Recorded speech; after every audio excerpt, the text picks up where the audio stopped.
தேவாதி தேவனுடைய அன்பின் வாழ்த்துக்களையும் கர்த்தராகிய இயேசு கிறிஸ்துவனுடைய வல்லமை மிகுந்த வாழ்த்துக்களையும் இந்த வேளையில உங்களுக்கு தெரிவித்துக் கொண்டு இந்த பைபிள் ஸ்டடிக்குள்ளார கடந்து போவோம். இந்த நாளினுடைய பைபிள் ஸ்டடிக்கு ஆதாரமாய் ஆதியாகமத்தினுடைய புத்தகம் 4வது அதிகாரம் 5வது வசனத்தை வாசிக்க கேட்போமே.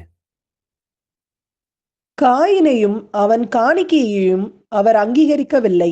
அப்பொழுது காயினுக்கு மிகவும் எரிச்சல் உண்டாகி அவன் முக நாடி வேறுபட்டது. நம்ம இதுவரைக்கும் நம்ம வாசித்தது வரைக்குமே நம்ம நினைச்சிட்டு இருந்தது காயினுடைய காணிக்கையை அங்கீகரிக்கவில்லை என்பதுதான் நமக்கு தெரிஞ்சது. ஆனா வசனம் என்ன சொல்லுதுன்னா, அவர் காயினையும் சேர்த்தே அங்கீகரிக்கல. காயினை அங்கீகரிக்கல. அதனாலதான் அவன் கொடுத்த காணிக்கை வித்தியாசமான காணிக்கை எல்லாம் கிடையவே கிடையாது. வேதாகமத்துல 2 பேருமே முதற் பலனை தான் கொண்டு வந்தாங்க. அவன் தலையீற்ற கொண்டு வந்தான், இவன் முதற் பலனை கொண்டு வந்தான் அப்படிங்கிறது, கொளுத்ததும் செழுமையானது எல்லாமே கொண்டு வந்தான் அப்படிங்கிறது தான் வசனம் எல்லாமே தெளிவாகவே போடப்பட்டதா இருக்குது. ஆனா அதுல அவன் கொண்டு வந்த காணிக்கைகள்ல குறைவு என்பதற்காகவோ அல்லது ஏதோ அலட்சியமா கொண்டு வந்தான் அப்படிங்கிறதற்காகவோ தேவன் அந்த காணிக்கைய நிராகரிக்கவில்லை. முதல் கொலை, அந்த பூமியில உண்டாயிருந்த முதல் கொலை உண்டாயிருக்கிறதுக்கு காரணம் எரிச்சலும் கோபமும் தான். அந்த எரிச்சலும் கோபமும் அவனுக்குள்ளார இருக்கிறதுக்கு காரணம், இவன் தன்னுடைய காணிக்கையும் தேவனையும் மாத்திரம் பார்த்திருந்தான் அப்படின்னா தேவன் அதை அங்கீகரிக்கிறதற்கான வாய்ப்பு உண்டு. எப்போ நம்ம கிட்ட கோபமும் எரிச்சலும் வருது அப்படின்னா நாம ஒரு சந்தர்ப்பத்துல நம்மளுடைய காரியங்களை அடுத்தவங்களோட கம்பேர் பண்ண ஆரம்பிக்கிறதுக்காக தான். ஒப்பிட்டு பார்க்குறோம். நம்மளை விட அவங்க கூட இருக்கிறாங்க, குறைச்சிருக்கிறாங்க, உயர்ந்தவங்க, தாழ்ந்தவங்க, பணக்காரன், ஏழை, இந்த ட்ரெஸ் இருக்கு, அந்த ட்ரெஸ் இல்லை, அப்படி இப்படிங்கிற மாதிரி கம்பேரிசன்ல கொண்டு வரப்பதான் அடுத்தவங்களோட ஒப்பிட்டு பார்த்து நாம செய்யக்கூடிய அந்த சந்தர்ப்பத்துல நமக்குள்ளாரே புறப்படுவது முதலாவது கோபமும் எரிச்சலும் தான். அந்த கோபமும் எரிச்சலும் வரக்கூடியதற்கு முகாந்திரம் என்ன அப்படின்னா, ஏதோ நம்மகிட்ட இருக்கக்கூடிய பொறாமை அப்படி இப்படிங்கிற மாதிரி எந்த ஒரு காரணத்தை சொன்னாலும் பேசிக் உங்களையும் அடுத்தவங்களையும் கம்பேர் பண்ண ஆரம்பிக்கிறப்பதான் இந்த எரிச்சலும் கோபமுமே ஆரம்பிக்குது. இந்த காணிக்கை அங்கீகாரம் இல்லாம போகிறதுக்கு காரணம், காயினை தேவனால அங்கீகரிக்க முடியல. அங்கீகரிக்க முடியாம போகிறதுக்கு காரணம் அவனுக்குள்ளார இருந்த அந்த எரிச்சலும் கோபமும் தான். பிரியமான பிள்ளைகளே, தேவன் நம்மள அழைச்சிருக்கிறாரு, அவருடைய சீஷத்துவத்துக்குள்ளார வச்சிருக்கிறாரு, அவருடைய அந்த பாதைக்குள்ளார நாம நடத்துறாரு அப்படின்னா நாம இந்த அவருடைய அங்கீகாரத்திற்குள்ளார நாம இருக்கணும். அந்த அங்கீகாரத்திற்குரிய முதல் அடையாளமே எரிச்சலும் கோபமும் நம்ம கூட இருக்கவே கூடவே கூடாது. ஏன்னா அதனாலதான் தேவன் அவங்கிட்ட மத்தது எதுவுமே கேட்கவே இல்லை. ஆதியாகமத்தினுடைய புத்தகம் அடுத்த வசனத்தை வாசித்து பாருங்க. 4வது அதிகாரம் 6வது வசனம். அப்பொழுது கர்த்தர் காயினை நோக்கி, உனக்கு ஏன் எரிச்சல் உண்டாயிற்று? உன் முகநாடி ஏன் வேறுபட்டது? ஏன் நீ கோபப்பட்ட அப்படின்னு கேட்கறதுக்கு முன்னாடி ஏன் உனக்கு எரிச்சல் உண்டாயிருச்சு, எப்படி உன் முகநாடி மாறி போச்சு, ஏன் வேறுபட்டது? அந்த முகநாடி வேறுபட்டதற்குரிய காரணத்தை தேவன் அந்த இடத்துல கேட்கறதற்குரிய காரணம், ஏன் எரிச்சல் வந்துச்சுன்னா கம்பேரிசன். என்னுடைய காணிக்கையை ஏத்துக்கல, அவருடைய காணிக்கையை ஏத்துக்க மாட்டேங்கிறீங்க அப்படிங்கிறது அதுக்கு அப்புறமேட்டு தான். முதலாவது தேவனுடைய பார்வையிலேயே அங்கீகாரம் வர்றதுக்கு அப்போ சைட்லயோ ஓரக்கண்லையோ நேராவோ எப்படியோ நான் கொண்டு வந்திருக்கக்கூடிய காணிக்கைப்பார், அவன் கொண்டு வந்திருக்கக்கூடிய காணிக்கைப்பார். ஏன்னா யூதர்களுடைய ஜெப முறைமைப்படியே இந்த கம்பேரிசன் தான் ரொம்ப ஜாஸ்தியாவே இருக்கும். ஏன்னா ஆயக்காரனும் லேவியனும் சேர்ந்து ஜெபம் பண்ணிட்டு இருக்கப்போ அவன் சொல்றான், நான் அவன மாதிரி கிடையாது, நான் மற்றவங்கள போல கிடையாது, நான் வந்து தசம பாகம் கொடுக்குறேன், ஒருத்தலாமலே கொத்தமல்லியிலே நம்ம தசம பாகம் எடுத்து வச்சுக்கிறேன், உபவாசம் இருக்கிறேன், பின்னாடி இருக்கிறவனை போலலாம் கிடையவே கிடையாது. ஏன்னா என்னைக்கு யூதன் ஒருத்தன் ஜெபம் வந்து ரொம்ப நல்ல ஸ்ட்ராங்கான ஜெபமா மாறுது அப்படின்னா, அப்போ எப்போ அவன் கம்பேர் பண்ண ஆரம்பிக்கிறானோ அப்பதான், நான் அவனை போல கிடையாது, அவனை போல கிடையாது. ஏன்னா அந்த விபச்சார ஸ்திரியை கூட்டிட்டு வந்து கல்லால எறிகிறதுக்கு கொண்டாந்து நிறுத்துறப்போ, அவன் சுத்தியில இருக்கிறவன் சொன்னா தான் மேல குறை இல்ல, அவன் மேலதான் குறை இருக்கு, அவளைத்தான் முதல்ல கல்லால் எறிஞ்சு கொள்ளணும். இன் கம்பேரிசன், அவன் கம்பேரிசன்ல பார்த்துதான் அவன் நியாய தீர்ப்பையோ அல்லது நியாய பிரமாணத்தையோ அவன் வச்சிருக்கக்கூடிய சந்தர்ப்பமாவே இருந்துச்சு. ஆனா அது எல்லாத்துலயுமே தேவனுடைய அங்கீகாரம் நமக்கு இல்லாம போகுது அப்படிங்கிற ஒரு ஆழமான ஒரு அடிப்படை சத்தியம் என்னைக்கு கோபமும் எரிச்சலும் கிளம்ப ஆரம்பிக்குதோ அப்ப தேவனுடைய அங்கீகாரம் அந்த இடத்துல தொலைந்து போகிறதா இருக்கிறது. யாத்ராகமம் 1வது அதிகாரம் 12வது வசனம். ஆனாலும் அவர்களை எவ்வளவு ஒடுக்கினார்களோ அவ்வளவாய் அவர்கள் பழுகி பெருகினார்கள். ஆகையால் அவர்கள் இஸ்ரவேல் புத்திரரை குறித்து எரிச்சல் அடைந்தார்கள். எகிப்து எனக்கு ஏன் இஸ்ரவேலரை பிடிக்கவே இல்லை அப்படின்னா, அவன் ஒரு அடிமை. அவன் வந்து தேவனுடைய சமூகத்துல வந்து ஒத்தாசை வாங்கி இருக்கிறான், அவனுக்காக தேவன் போராடுறது அதெல்லாம் அவனுக்கு வந்து பெரிய ஒரு கணக்கே கிடையவே கிடையாது. அவனுக்குரிய ஒரு கணக்கு என்ன அப்படின்னா, அவன் வந்து எவ்வளவுதான் அவனுக்கிட்ட வந்து சோறு கொடுக்காம இருந்தாலும் சரி, அவனுக்கு வேலை ஜாஸ்தியா கொடுத்தாலும் சரி, வக்கீல் இல்லாம வந்து செங்கல் அறுக்க சொன்னாலும் சரி, அவன் செய்யற வேலையை செஞ்சுக்கிட்டே இருக்கிறான். அவனுடைய இனமும் பெருகிக்கிட்டே போகுது அப்படின்னு ஒரு ஸ்டேஜ்ல தலைச்ச பிள்ளைங்களை மாத்திரம் வந்து ஆண் பிள்ளைகளை எல்லாவற்றையும் கொலை செய்ய வேண்டும் அப்படிங்கிற சட்டம் பிறப்பித்து பார்த்தாலுமே என்னது அவங்க வந்து ரொம்ப அதிகமாய் பெருகுகிறவர்களாய் போனார்கள். அதனால இஸ்ரவேல் புத்திரரை குறித்ததான எரிச்சல் அவங்களுக்கு உண்டாகி இருக்கிறதுக்கு காரணமே அவங்களுடைய கம்பேரிசன். என்னைய விட நான் என்னது காசு படத்துல பெரிய ஆளா இருக்கிறேன், ஜாதி அந்தஸ்துல படிச்சதுல என்னுடைய திறமையில அழகுல நான் பெரியவனா இருக்கிறேன். இருந்தாலும் எனக்கு கிடைக்காத அங்கீகாரம் அவர்களுக்கு கிடைத்திருக்கிறது அப்படிங்கிறத அவன் என்னைக்கு உணர ஆரம்பிச்சானோ அப்ப அவனுக்குள்ளார எரிச்சல் உண்டாயிடுச்சு. ஆதியாகமத்தினுடைய புத்தகம் 27வது அதிகாரம் 44வது வசனம். உன் சகோதரனுடைய கோபம் தணியும் மட்டும் சில நாள் அவனிடத்திலே இரு. அஞ்சை வாசித்தருங்க.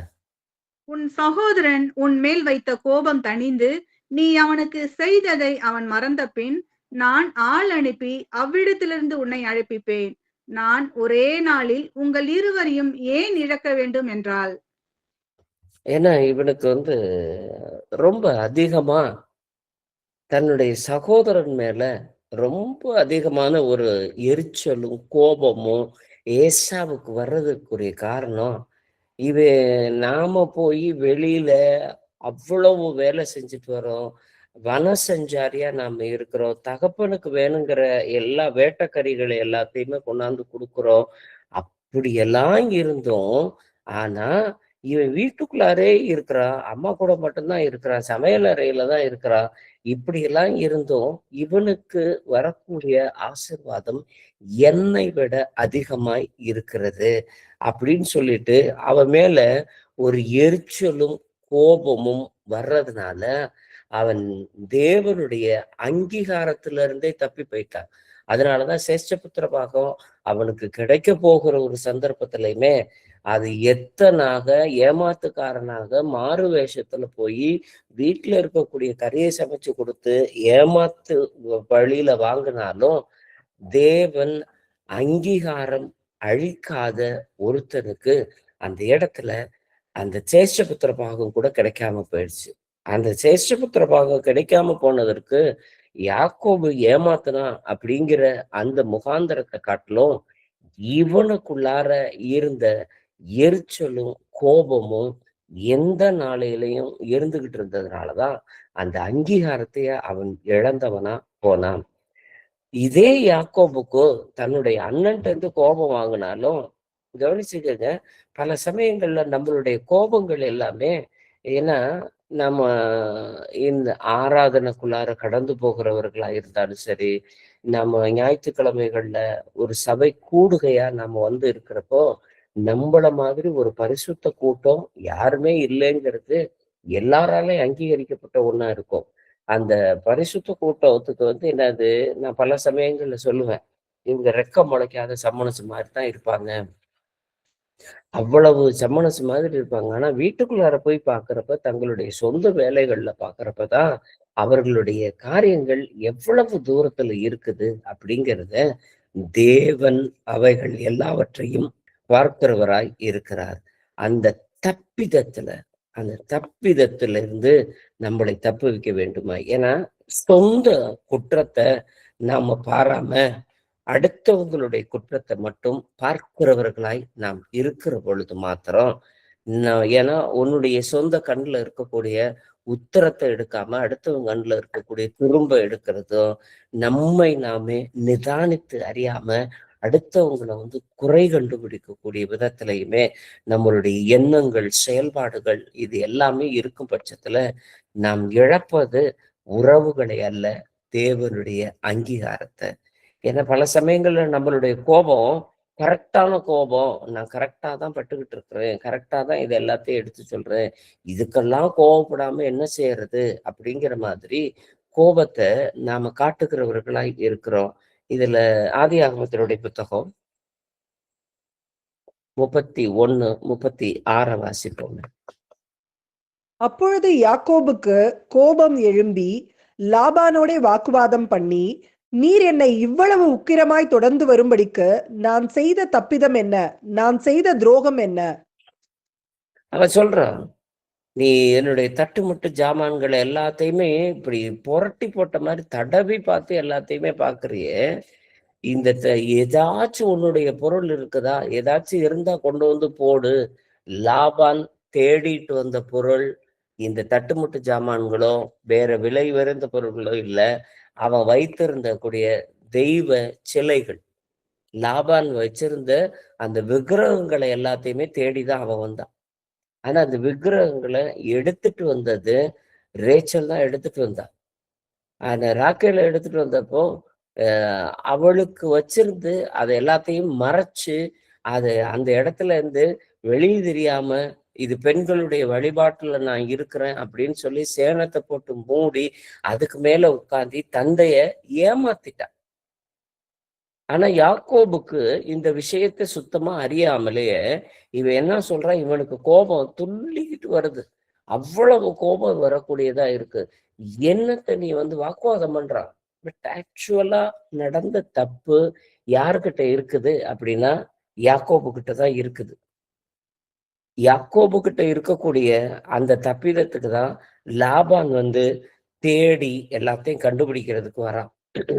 ஆனா இங்க வந்து கோபப்பட வேண்டிய நியாயம் லாபான் கையில இருக்கு. ஆனா கோபத்தை பட்டு எழுப்புறது யாரு அப்படின்னா யாக்கோபா இருக்குது. யாக்கோபுக்கு ரேச்சல் செய்த விஷயம் எதுவுமே தெரியவே இல்லை. அந்த விஷயத்துல இருந்து இவன் வந்து தேவனுடைய சமூகத்துக்குள்ளார இந்த முகாந்திரம் என்னன்னு சொல்லி கேட்டிருந்தானா இவனுக்குள்ளார இந்த கோபம் கூட வந்திருக்கிறதுக்கான வாய்ப்பே கிடையாது. நமக்கும் பல சந்தர்ப்பங்கள்ல அந்த கோபப்படக்கூடிய அந்த முகாந்திரத்தினுடைய கனாகணம் தெரியறது கிடையாது.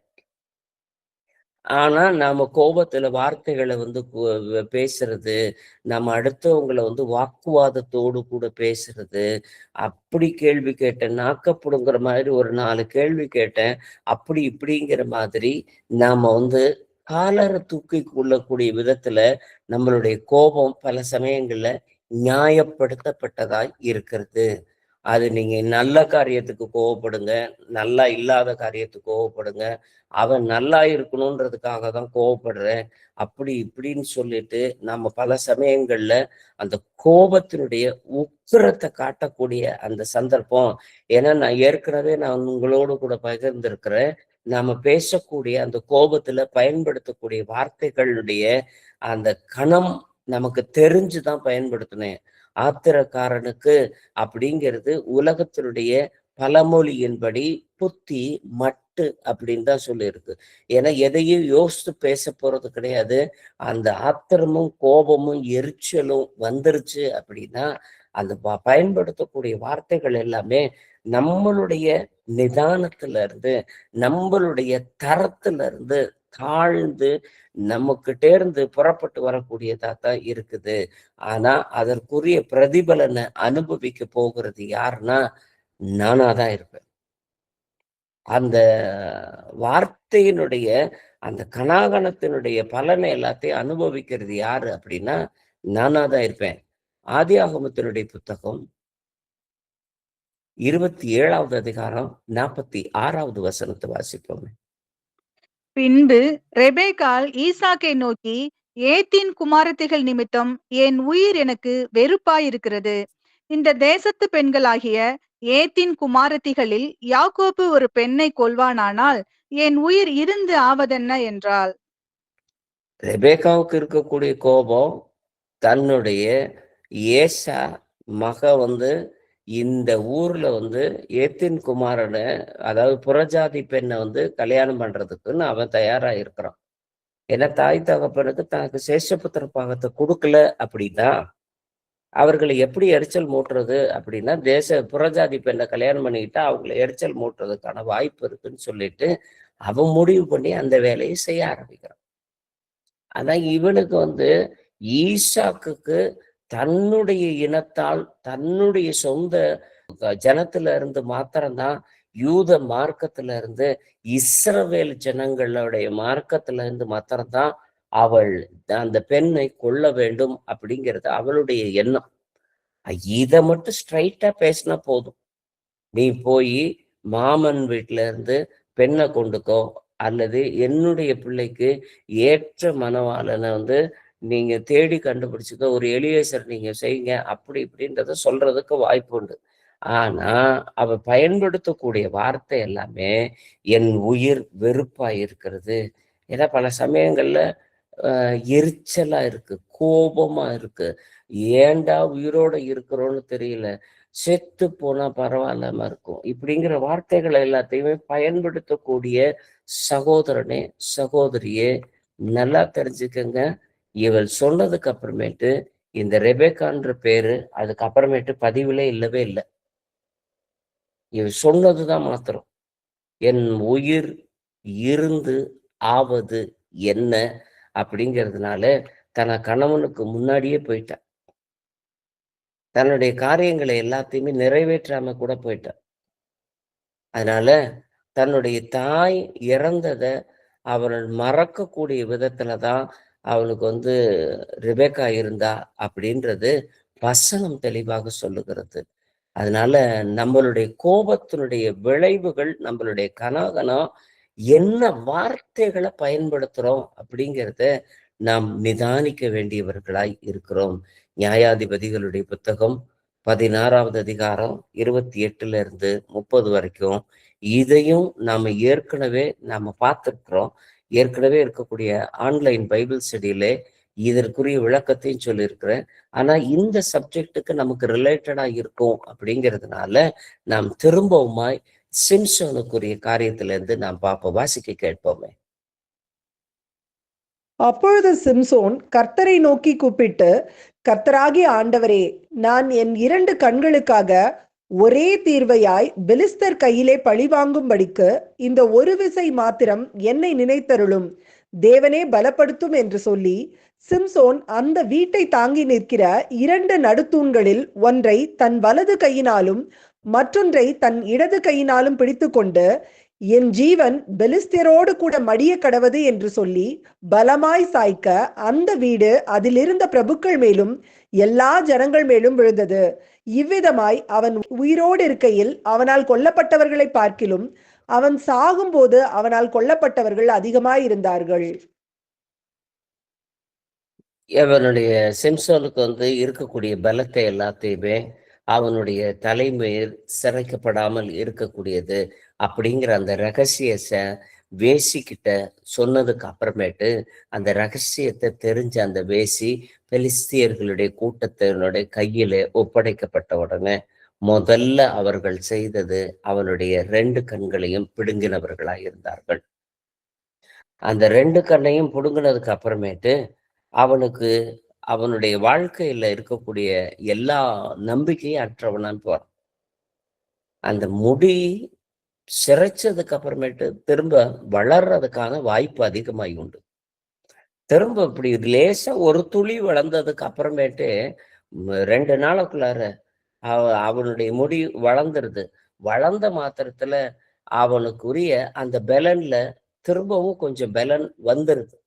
ஆனா அத அவனுடைய விசுவாசத்துக்குள்ளார கொண்டு போகாம அவன் சொல்லக்கூடிய அந்த எரிச்சல், அந்த கோபம், என்னுடைய கண்ணை பிடுங்கிட்டாங்க, என்னைய வந்து கைது பண்ணிட்டாங்க, என்னைய வந்து இப்ப மத்தவங்க கேலி பொருளா வைக்கிறாங்க அப்படிங்கிற அந்த கோபமும் எரிச்சலும் மட்டுமே அவனை கொன்றது. பெலிஸ்தியர் கொல்லவே இல்லை. பெலிஸ்தியரால இவனை கொல்லவும் முடியாது. ஏன்னா அந்த அளவிற்கு தேவ அபிஷேகத்தை தேவன் இவன் மீது வைத்தவராய் இருக்கிறார். அந்த அபிஷேகம் இவன் மேல மரண பரியந்தமும் இருக்கு. இவனுடைய வார்த்தை மாத்திரமே இவனை கொன்றது. ஏன்னா இவன் சாகிறப்ப பெலிஸ்தியர் இத்தோடு மடியட்டும் அப்படின்னு சொன்னா அவன் அத்தனை பேரையுமே மடிய பண்ண முடியும். ஒரே சமயத்துல தாடை எலும்ப வச்சு 40 பேரை கொன்னதா இருக்கட்டும், அந்த நிறைய பேரை அடிச்சு நிமித்தினதா இருக்கட்டும், அந்த மாதிரி எல்லா விஷயத்திலையுமே சாமானியர்களை தான் இவன் கொலை செய்தான். ஆனா இந்த கடைசி விசை இவன் கொலை செய்தது சாமானியர்கள் இல்ல, எல்லாம் அரச குடும்பம். அங்க இருந்த பிரபுக்கள் மேலும் எல்லா ஜனங்கள் மேலும் அது விழுந்தது. அப்ப பெலிஸ்தியனை சேர்ந்த அத்தனை பிரபுக்களும், ஏன்னா அது இத்தனை நாளும் இந்த சிம்சோனை பிடிக்கிறதே அவர்களுக்கு சிம்ம சொப்பனமா இருந்துச்சு. அந்த சிம்சோனை எப்படியாச்சும் பிடிச்சு அவனை வந்து கொலை செய்ய வேண்டும் அப்படிங்கிறதுக்காக அவர்கள் காத்து கொண்டு இருந்தார்கள். அப்படிப்பட்டவனை பிடிச்சிட்டோம் அப்படின்னா அவங்க வந்து எவ்வளவு பெரிய விழாவா கொண்டு இருப்பாங்க. அந்த கொண்டாட்டத்துக்கு ஒருத்தன் கூட தப்பாம அத்தனை பேருமே அந்த மண்டபத்துல கூடி இருந்தாங்க. அத்தனை பேரும் மடியிற அளவிற்குரிய தேவ பலன் அவனுக்குள்ளார வந்துச்சு. இவன் இந்த ஒத்த ஜெபம் மாத்திரம் சொல்லாம இருந்திருந்தான்னா அந்த பலன் வந்து இவன் மேல பழித்து இருக்கிறதுக்கான வாய்ப்பே இல்லை. இப்ப பெலிஸ்தியர்கள் கொல்லுவதற்கு முன்னாடி என்னைய பொறுத்த வரைக்கும் நான் சொல்லக்கூடியது, இவனே இவனை பேசி தற்கொலை செய்து கொண்டான் அப்படின்னு தான் சொல்ல முடியும். ஏன்னா இவனே தூணை இழுத்துட்டு அதுக்கு நடுவுல இருந்து நான் மடிய கடவது, நான் சாகுறேன். ஏன்னா பேதுரு பண்ண தப்பும் யூதாசு பண்ண தப்பும் ஒரே தப்பு. ஆனா அந்த தப்புல இவர்கள் தப்பித்து கொண்டதற்குரிய காரணம் என்னது அப்படின்னா, நான் சாகட்டுங்கிற அந்த முடிவை வந்து யார் எடுக்கல அப்படின்னா பேதுரு எடுக்கல. காரணம், இவனுக்கு கோபம் யார் மேலேயும் கிடையவே கிடையாது. இவங்க ஏமாத்திட்டாங்க, அவங்க வஞ்சிச்சுட்டாங்க, அது வரைக்கும் இது வரைக்கும் அப்படிங்கிற மாதிரி கோபம், எரிச்சல் அப்படிங்கிறது பேதுருக்கு வந்து யார் மேலேயுமே கிடையவே கிடையாது. ஆனா யூதாசுக்கு மாத்திரம் எரிச்சலும் கோபமும் என்னைய வந்து இந்த ஆயக்காரர்களும் பரிசேயர்களும் வேதபாரகர்களும் இந்த யூத குருமார்களும் அந்த செனகரிப்பு சங்கத்துல இருக்கிறவங்களை என்னை ஏமாத்திட்டாங்க. ஏன்னா 30 வெள்ளிக்காசை குற்றமற்ற ரத்தத்தை காட்டி கொடுத்தேனே அப்படின்னு சொல்லி கொண்டு போய் விட்டு எறிகிறான். அவர்கள் திரும்ப வாங்கிக்கிறது இது ஓம்பாடு, காசை வாங்கிட்டா காட்டி கொடுத்துட்டா அதோட ஓம் வேலை முடிஞ்சு போச்சு அப்படிங்கிற மாதிரி இவங்களுடைய காரியத்தை அத்தோட முடிச்சுக்கிட்டாங்க. ஆனா அதுல பாதிக்கப்பட்டது யார் அப்படின்னா, அவங்க மேல எரிச்சலும் கோபத்திலையும் இவன் இத சரி செய்யறதற்கான வாய்ப்பே இல்லை அப்படிங்கிற முடிவு வந்த உடனே இவன் மரணத்தை பெற்றுக்கொண்டவனாய் இருக்கிறான். இந்த மனுஷ கோபம் தேவனுடைய நீதிய நடப்பிக்கவே மாட்டாது. இந்த மனுஷருடைய கோபமே இவ்வளவு தூரத்துல இருக்குன்னா, தேவ கோபம் எவ்வளவு பெருசா இருக்கும் அப்படிங்கிறது கொஞ்சமாச்சும் யோசித்து பார்க்க கூட முடிய மாட்டேங்குது. ஆதியாகமத்தினுடைய புத்தகம் 18வது அதிகாரம் 30வது வசனத்தையும் 32வது வசனத்தையும் வாசிக்க கேட்போம். அப்பொழுது அவன், நான் இன்னும் பேசுகிறேன், ஆண்டவருக்கு கோபம் வராமல் இருப்பதாக. 30 நீதிமான்கள் அங்கே காணப்பட்டாலோ என்றான். அதற்கு அவர், நான் 30 நீதிமான்களை அங்கே கண்டால் அதை அழிப்பதில்லை என்றார். அப்பொழுது அவன், ஆண்டவருக்கு கோபம் வராதிருப்பதாக. நான் இன்னும் இந்த ஒரு விசை மாத்திரம் பேசுகிறேன், 10 நீதிமான்கள் அங்கே காணப்பட்டாலோ என்றான். அதற்கு அவர், 10 நீதிமான்கள் நிமித்தம் அதை அழிப்பதில்லை என்றார். தேவன் அவருடைய சமூகத்துல நாம அவர் பேசக்கூடிய விஷயத்துல இருந்து குறுக்கிட்டு பேசுறப்ப கூட, சாதாரணமா இவன் முகமுகமாய் பேசி கொண்டு இருக்கிறவன் ஆபிரகாமு தேவனோடு கூட முகமுகமாய் அவரை சந்தித்து பேசுகிறவன். அந்த அந்தி சந்தி மதியான வேளையில தேவனை தொழுது கொள்ளக்கூடியவன்.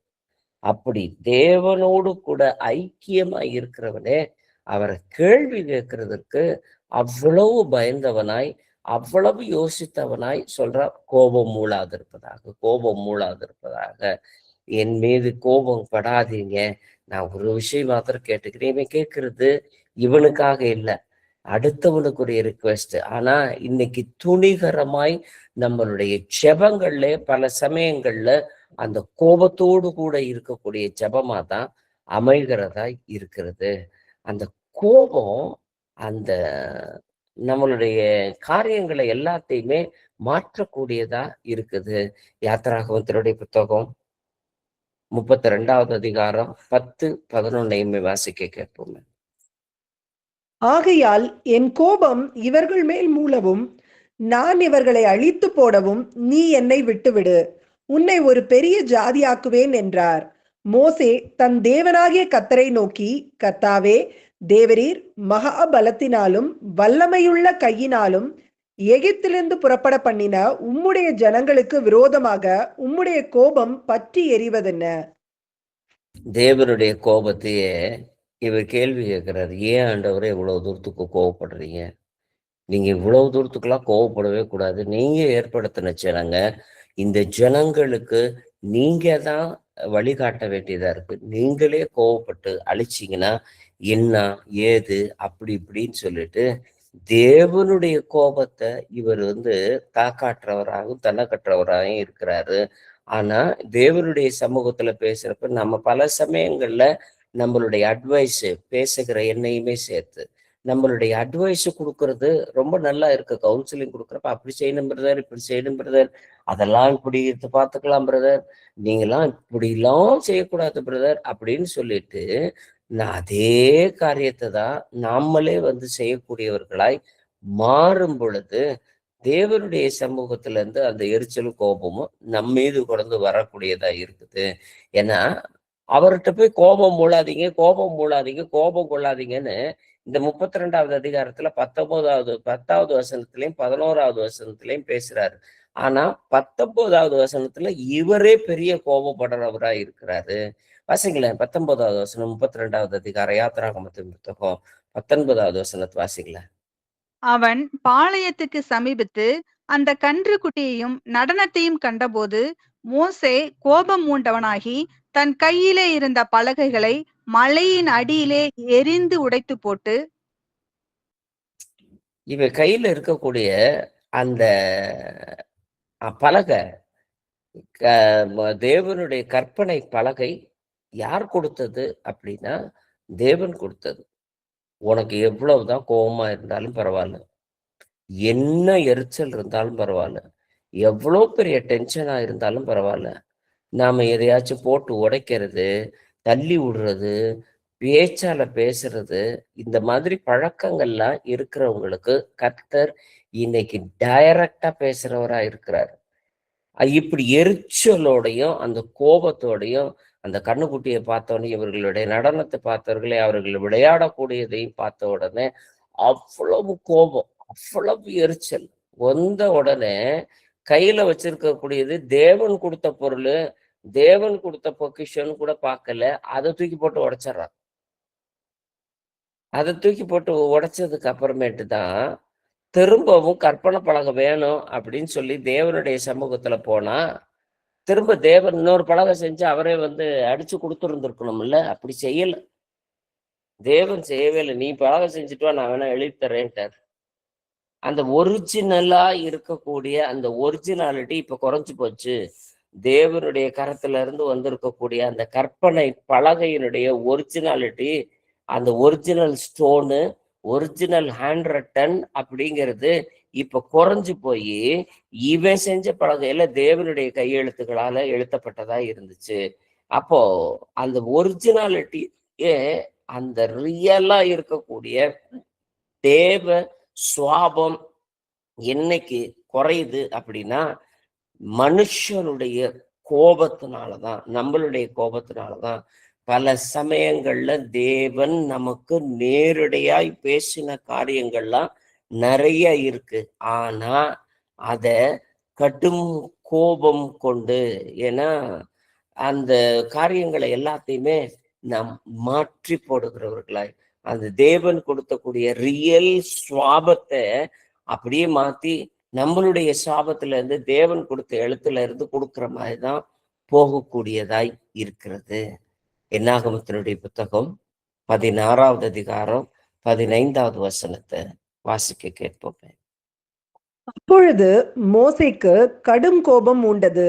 அவன் கர்த்தரை நோக்கி, அவர்கள் செலுத்தும் காணிக்கையை அங்கீகரியாதிருப்பீராக. நான் அவர்களிடத்தில் ஒரு கழுதையை முதலாய் எடுத்துக்கொள்ளவில்லை. அவர்களில் ஒருவனுக்கும் யாதொரு பொல்லாப்பு செய்யவும் இல்லை என்றான்.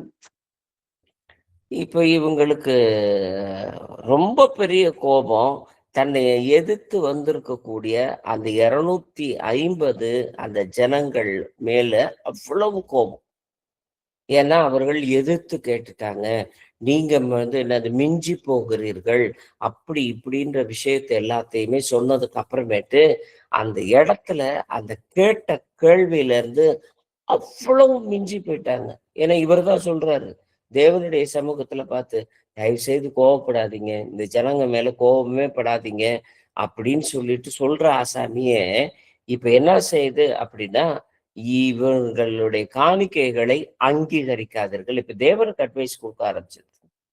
பல சமயங்கள்ல நம்மளுடைய ஜெபத்துல இந்த கோபத்தினுடைய பிரதிபலிப்பு இருக்கும் பட்சத்துல நாமளே முடிவை வந்து கர்த்தர்கிட்ட சொல்லி கொடுப்போம். இப்படி நீங்க செய்யணும் ஆண்டவரே, அவனை வந்து போற வழியிலே நீங்க அடிச்சிடணும் ஆண்டவரே, தண்டிச்சு நீங்க வந்து சொல்லி கொடுக்கணும் ஆண்டவரே, அப்படி இப்படின்னு சொல்லிட்டு நிறைய விஷயங்கள்ல நம்மளுடைய ஜெபமே அப்படிப்பட்டதாய் மாறுகிற பொழுது, அந்த பாளையத்துல இருக்கக்கூடிய பூமியே 2ஆய் பிளந்து எவரவர்கள்லாம் எதிர்த்து பேசினாங்களோ அவர்கள் அத்தனை பேருமே அந்த பூமியினாலே விழுங்கப்பட்டவர்களாய் போனார்கள்.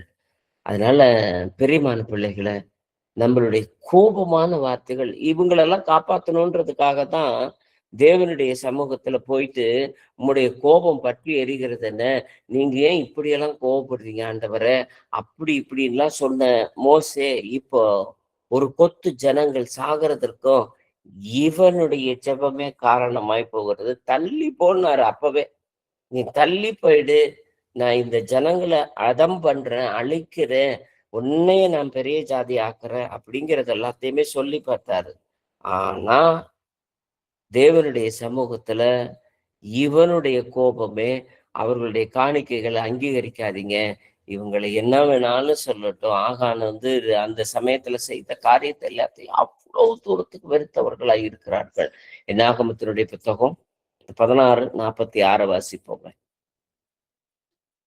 மோசே ஆரோனை நோக்கி, நீ தூப கலசத்தை எடுத்து பலிபீடத்தில் இருக்கிற அக்னியை அதில் போட்டு அதன் மேல் தூபவர்க்கம் இட்டு சீக்கிரமாய் சபையினிடத்தில் போய் அவர்களுக்காக பாவ நிவர்த்தி செய். கர்த்தருடைய சந்நிதியிலிருந்து கடுங்கோபம் புறப்பட்டது, வாதை தொடங்கிற்றது என்றான். தேவ கோபமே கிளம்பினாலும் சரி, சீஷர்களுடைய வேலை என்ன அப்படின்னா, தூப கலசத்தை தூக்கிட்டு போயிட்டு அந்த வியாதிக்கு நடுவுல நிக்கணும். பாவ நிவர்த்திக்காக அந்த இடத்துல நிக்கணும். அதை விட்டுட்டு தேவனே கோவப்படுறாரு அப்படின்னா, இன்னைக்கு பரிசுத்தவான்களுடைய கூட்டத்துக்குள்ளார ஒரு சின்ன ஒரு சந்தோஷம் உண்டாயிருக்கு. தேவன் அக்கிரமக்காரர்களை எல்லாவற்றையுமே அழிக்க ஆரம்பிக்கிறாங்க. தப்பு செய்யறவங்களை எல்லாத்தையுமே தேவன் தண்டிக்கிறாரு. அதற்காக ஸ்தோத்திரம் ஆண்டவரே, நன்றி ஆண்டவரேன்னு சொல்லிட்டு இன்னைக்கு நம்மளுடைய ஜெபங்களையே நம்ம மாறுதலாய் போகிறது. ஆனா தேவன் சொல்லக்கூடியது, அவருடைய கோபம் கிளம்பி வந்தாலும் வாதை கிளம்பி வந்தாலும் அந்த இடத்துல ஓடி நிக்க போக வேண்டியது ஆசாரியனுடைய வேலை. நாம சொல்லிக்கிறோம் இன்னைக்கு ஆசாரியர்களும் நாங்களே, ராஜாக்களும் நாங்களே, அப்படி இப்படிங்கிற விஷயத்துல எல்லாத்துலயுமே நாங்க அந்த சபை மாதிரி இல்லை, இந்த சபை மாதிரி இல்லை அப்படிங்கிற மாதிரி 1000 காரணம் சொன்னாலும் அந்த காரணத்துக்கு மத்தியில நம்மை தேவன் ஓட வேண்டியவர்களாய் வைத்திருக்கிறார்கள். என்னாகமத்தினுடைய புத்தகம் 12வது அதிகாரம் 3வது வசனத்தை வாசிப்போமே. மோசேயானவன் பூமியிலுள்ள சகல மனிதரிலும் மிகுந்த சாந்த குணமுள்ளவனாய் இருந்தான். மிகுந்த சாந்த குணமுள்ளவரை பத்தி தான் நான் பேசிக்கிட்டே இருக்கேன். வேத வசனம் சொல்லுது, மிகுந்த சாந்த குணமுள்ள மோசேக்கு கோபம் மூண்டவனாய் கையில இருக்கக்கூடிய பலகையை உடைச்சான். அவனுடைய தூப கலசத்துல கொண்டு அவர்கள் நீ மட்டுமே நான் எங்களை ஆளுகிறவனாய் இருக்கிறாய், மிஞ்சி போகிறான்ற வார்த்தையை சொன்னோன்னே அவர்களுடைய காணிக்கைய அங்கீகரிக்காதீங்க அப்படின்னு சொல்லிட்டு அவ்வளவு நிபந்தனை பேசக்கூடிய ஆட்களா இருக்கிறாரு. மனுஷரில் மிகுந்த சாந்த குணமுள்ள மோசே.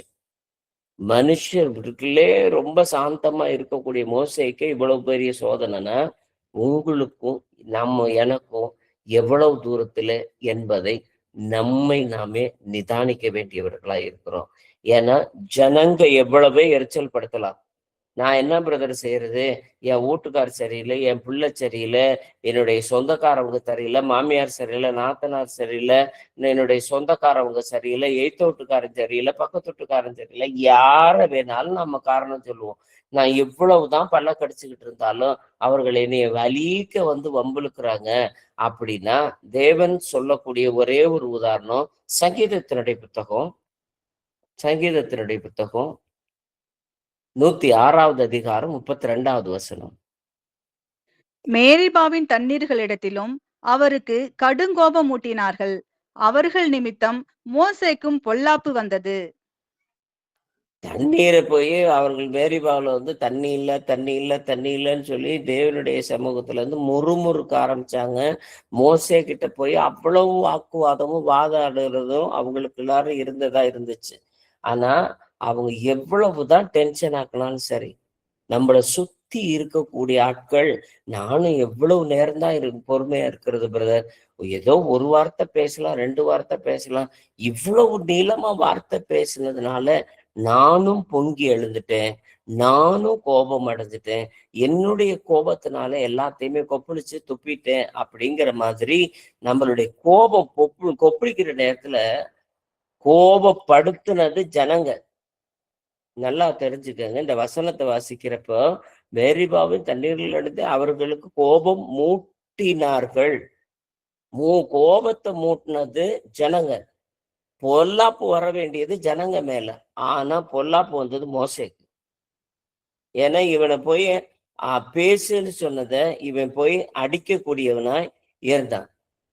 ஏன்னா இதுல ஒன்னே ஒண்ணு விஷயத்தை மட்டும் நல்லா தெளிவா தெரிஞ்சுக்கணும். என்னாகமத்தினுடைய புத்தகம் 20வது அதிகாரம் முதல் 2 வசனத்தை வாசிக்க பார்ப்போம். இஸ்ரவேல் புத்திரரின் சபையார் எல்லாரும் 1ஆம் மாதத்தில் சீன் வனாந்திரத்திலே சேர்ந்து ஜனங்கள் காதேசிலே தங்கியிருக்கையில் மிரியாம் மரணமடைந்து அங்கே அடக்கம் பண்ணப்பட்டாள். ஒரு நிமிஷம். மிரியாம் மரணமடைந்து அங்கே அடக்கம் செய்யப்பட்டாள். வசனத்துல நமக்கு அது வரைக்கும் மிரியம் வந்து அவங்களோட பாளையத்துக்குள்ளார நடந்து அவங்களோட கூடவே இருக்கிறவங்களா இருந்தா. மிரியாம் மரணம் அடைஞ்சா, அவளை அடக்கம் பண்ணாங்க. அடுத்த வெரி நெக்ஸ்ட் சென்டென்ஸே வாசிங்க. ஜனங்களுக்கு தண்ணீர் இல்லாதிருந்தது. அவள் இறந்தா. இறந்ததுக்கு அப்புறமேட்டு வேதாகமம் பதிவு செய்யக்கூடியது தண்ணீர் இல்லை. அப்போ தண்ணீர் கொடுத்தது மிரியாமா? மிரியம் போனதுக்கு அப்புறமேட்டு அந்த இடத்துல ஜனங்களுக்கு தண்ணீர் இல்லாமல் இருந்துச்சு. மோசேகிட்டையும் ஆரோனுகிட்டையும் விரோதமா கூட்டம் கூடினார்கள். அப்ப அதுக்கு முன்னாடி எல்லாம் இருக்கிறப்ப இப்ப யாருகிட்ட போய் கேட்டாங்க அப்படின்னா, பாளையத்துக்குள்ளார அந்த தண்ணீரை ரெகுலேட் பண்ணி ஒவ்வொரு கோத்திரத்துக்கும் ஒவ்வொரு இடத்துலயுமே இருக்கக்கூடிய எல்லா ஜனங்களுக்குமே பெண்கள் தான் அந்த தண்ணீர் மொல்லக்கூடியது, தண்ணீர்ல இருக்கக்கூடிய பயன்படுத்துறதுக்கு எல்லாத்துக்குமே செய்யக்கூடியதெல்லாம் அவர்கள். அதனால அந்த பெண்களுக்குரிய அந்த ஆர்கனைசிங் பொறுப்பு யாருக்கிட்ட இருந்துச்சுன்னா மிரியம்கிட்ட இருந்துச்சு. மிரியம் உயிரோடு இருந்த வரைக்கும் கரெக்டா அதை மெயின்டைன் பண்ணிட்டு வந்தா, மிரியம் மரணம் அடைஞ்சா தண்ணீருக்கு அங்க இல்லாம போகிற அளவுக்கு அவர்களுடைய காரியங்கள் எல்லாமே மாறி போச்சு. ஏன்னா அந்த ரெகுலேட் பண்றதுக்கு சரியா இருக்கக்கூடியது. பிரியமான ஸ்திரீகளே, நல்லா தெரிஞ்சுக்கோங்க. இதுல மோசே ஊழியம் பண்றப்ப உடனிருந்து ஊழியம் பண்ணது மிரியம். ஆனா மிரியம் என்ன பிரசங்கம் பண்ணாலா அல்லது மற்றவங்களோட போய் தீர்க்க தரிசனம் சொன்னாலா? ஆனா அவளும் தீர்க்க தரிசனம் தான் சொல்லி இருக்குது வசனப்படி. அவ வந்து எல்லா விஷயத்தையுமே முன்கூட்டியே அறிந்தவளாய் சொன்னவளா தான் இருக்கிறான். ஆனா அந்த ஊழியத்துல பெருசா செய்த ஊழியம் அந்த பாளையத்துக்கு தேவையான ஆர்கனைசேஷன் எல்லாத்தையுமே பார்த்தது மிரியம் தான். இன்னைக்கு பெண்களுக்கு இந்த சபையில நமக்கு மேலான ஒரு உத்தியோகம் அப்படின்னா இந்த பராமரிப்பு உத்தியோகம் ரொம்ப அவசியமானது. எந்த சபைக்கு போனாலும் சரி, எந்த வீட்டு கூடுகைகளை போனாலும் சரி, எந்த இடத்துல போனாலும் சரி, பொறுமையோடு கூட அவர்களை எல்லாவற்றையும் செய்ய வேண்டியவர்களா இருக்கிறார்கள். ஜனங்களுக்கு தண்ணீர் இல்லாது இருந்தது. காரணம் மிரியம் மரித்ததுனால, அவள் அடக்கம் பண்ணப்பட்டதுனால, அந்த ரெகுலேஷனுக்காக ஒரு லீடர் அந்த இடத்துல இல்லாம போனார்கள். அப்பொழுது அவர்கள் மோசேக்கும் ஆரோனுக்கும் விரோதமாக கூட்டம் கூடினார்கள். அந்த விரோதம் கூடி போய் அவங்க பேசினப்ப ஒண்ணு தெரிஞ்சுக்கங்க, இந்த பேச்சுவார்த்தையில தேவனுக்கும் மோசேக்கும் நடந்த பேச்சுவார்த்தை எதுவுமே இந்த ஜனங்களுக்கு தெரியாதுங்க. இந்த ஜனங்களுக்கு தெரியவே தெரியாது. அவனுக்கு வேணுங்கிறது தண்ணி. அந்த தண்ணி எப்படியாச்சும் பேசி வாங்கிடணும், அவ்வளவுதான் அவனுக்கு தெரிஞ்சது. ஆனா அந்த பேசி தண்ணிய வாங்குறதுக்கு இவன் பேசின பேச்சுக்கு நிமித்தம் பொல்லாப்பு வந்தது.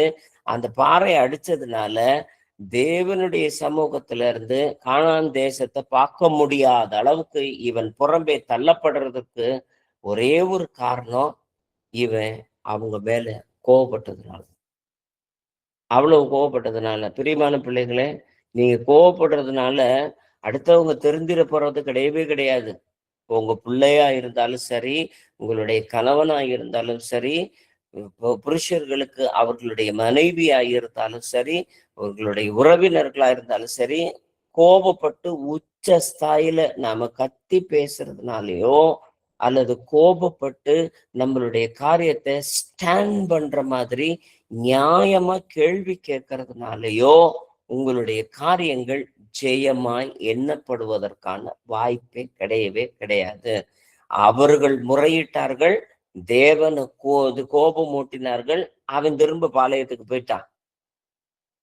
கவனிங்க, நீங்க பஸ்ல போறப்பயோ கார்ல போறப்பயோ அல்லது வேற எந்த ஒரு விஷயத்தையோ பைக்ல போறப்பயோ குறுக்க யாராச்சும் வந்துட்டாலோ நம்மளை இடிச்சிட்டாலோ போயிட்டாலோ வந்துட்டாலோ நமக்கு வருகிற கூடிய எரிச்சலும் கோபமும் அவனை துளி அளவு கூட பாதிக்காது.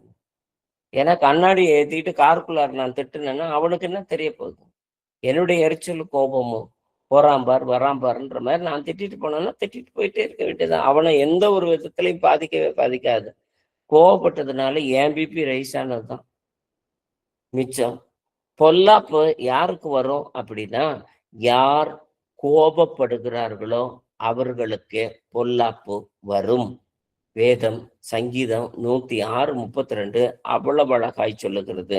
என்னாகமத்தினுடைய புத்தகம் 11வது அதிகாரம் 1 வசனத்தை வாசிப்போமே. பின்பு ஜனங்கள் முறையிட்டுக் கொண்டிருந்தார்கள். அது கர்த்தருடைய செவிகளில் பொல்லாப்பாயிருந்தது. கர்த்தர் அதை கேட்டபோது அவருடைய கோபம் மூண்டது. கர்த்தருடைய அக்னி அவர்களுக்குள்ளே பற்றி எரிந்து பாளையத்தின் கடைசியிலிருந்த சிலரை பட்சித்தது. இப்போ மோசே எதுவுமே கோவப்படல. இவங்க நான்வெஜ் கேட்கறானுங்க, இவனுங்கிட்ட போய், ஏன்னா அவன் வந்து வீட்டு வாசப்படியிலே நின்று கூட அழுவ ஆரம்பிச்சுட்டானுங்களாம். அடுத்த வசனத்தை 10வது வசனத்தை வாசிங்களேன். அந்தந்த வம்சங்களை சேர்ந்த ஜனங்கள் தங்கள் தங்கள் கூடார வாசலில் நின்று அழுகிறதை மோசே கேட்டான். கர்த்தருக்கு மிகவும் கோபம் உண்டது. மோசேயின் பார்வைக்கும் அது பொல்லாப்பா இருந்தது. மோசேயுடைய பார்வைக்கும் பொல்லாப்பா இருந்தது. வசனம் எல்லாம் அழகா தெளிவா பதிவு பண்ணப்பட்டதா இருக்கு. தேவன் தான் கோவப்பட்டாரு. மோசே அந்த இடத்துல, சரி இவங்களுக்கு நான்வெஜ் இல்லையா கேட்கறானுங்க, நான் சொல்றேன் அவ்வளவுதான், என்னால முடிஞ்சா கொடுப்பேன், முடியலன்னா நானா கொடுக்க போறேன், கர்த்தர் தான் கொடுக்க போறாரு, என்னைய பார்த்து இப்படி கேள்வி கேட்கிறானுங்களே அப்படின்னு சொல்லி மோசே இந்த இடத்துல தண்ணி கேட்டது மாதிரி கோவப்பட்டான்றது இந்த இடத்துல பதிவு பண்ணப்படவே இல்லவே இல்லை. நல்லா புரிஞ்சுக்கங்க இல்லத்தரசிகளே, கணவன்மார்களே, நல்லா தெரிஞ்சுக்கங்க. உங்களுடைய கோபம் நீங்க வராத வரைக்கும் தேவனுடைய பாதிப்பு எங்க போகணுமோ அங்க போயிடும். யாருக்கு? ஏன்னா வாதை வந்து அவர்களுடைய பல்லு நடுவுல இறைச்சி இந்த பயல்களை எல்லாத்தையுமே கூட்டிட்டு வர இவன் கோபமாயி தேவனுடைய சமூகத்துல போய் முறையிட ஆரம்பிச்சானா, இவனும் முறையிட ஆரம்பிச்சானா, இவங்களை போய் கூட்டிட்டு வந்துட்டோமே அப்படி இப்படின்னு சொல்லிட்டு அந்த விஷயத்தை வந்து சொல்லக்கூடியவர்களா நாம இருந்தோம் அப்படின்னா அந்த காரியத்துல பாதிப்பு யாருக்கு வரும் அப்படின்னா பொல்லாப்பு மோசேக்கு தான் வந்துச்சு.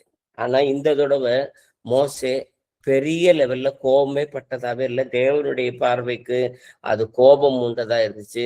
மோசையினுடைய பார்வைக்கும் பொல்லாப்பா இருந்துச்சு.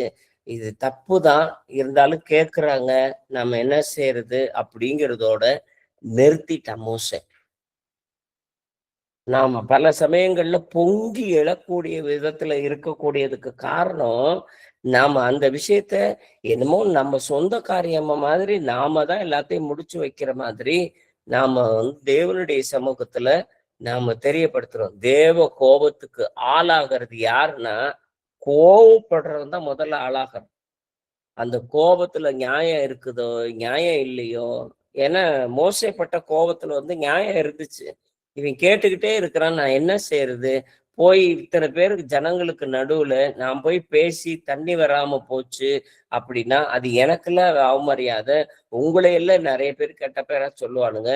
உங்க பேர் ரிப்பேர் ஆகக்கூடாதுன்றதுக்காக தான் வேலையை நான் போய் அடிச்சேன். வாதிட்டு இருக்கலாம். ஆனா எவ்வளவோ வாதிடலாம், என்ன வேணாலும் செய்யலாம்.